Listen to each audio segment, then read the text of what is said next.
Getting enough sunlight is so important for our health.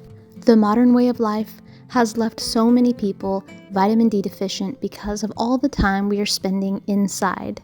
But too much exposure to sunlight, especially during the midday when UVA and UVB sun rays are at their highest, can be damaging to our epidermis and our deeper dermis.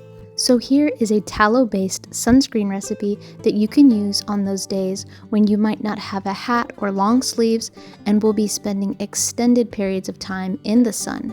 This recipe creates a mineral sunblock that is seed oil free. The equipment you will need for this recipe is a small metal bowl, a kitchen scale, and a pot. First, we are adding our beeswax to the bowl. I like to use these little beeswax beads because they melt very easily. It's ideal to use an organic beeswax so that you are avoiding pesticides on your face.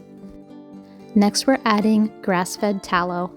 By using saturated fats instead of seed oils, we are avoiding potential cell membrane damage on our skin that could be increased when exposed to sunlight.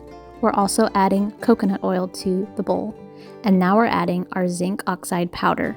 The first sunscreen was invented around the mid-1900s by a Swiss chemist, and he used zinc oxide, which reflects the sunlight away from the skin.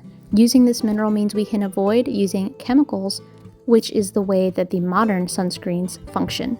Add some water to your small pot and bring it to a boil.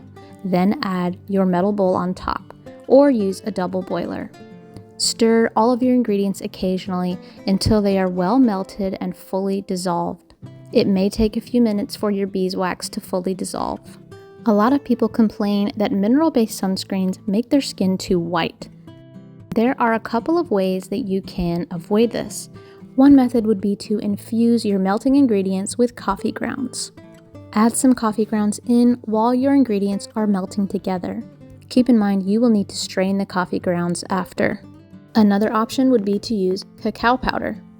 If using the coffee bean method, make sure to strain with a fine mesh strainer. Or you can use a cheesecloth if your mesh strainer is not getting all of your coffee grounds out. Add however much you need to match your skin tone as well as you can, or just try the cacao powder method. Once everything has fully melted and you have strained out any coffee grounds, wait until it's almost room temperature, and then we are going to whip it with a hand mixer. This is going to smooth it out and make it easier to apply by removing any clumps. Once you have a nice and creamy product, you're ready to store it in a glass jar. Even though all of these products are technically shelf stable, I like to store this product in the refrigerator just to extend the shelf life. I find that my tallow stays more fresh when I store it in the refrigerator.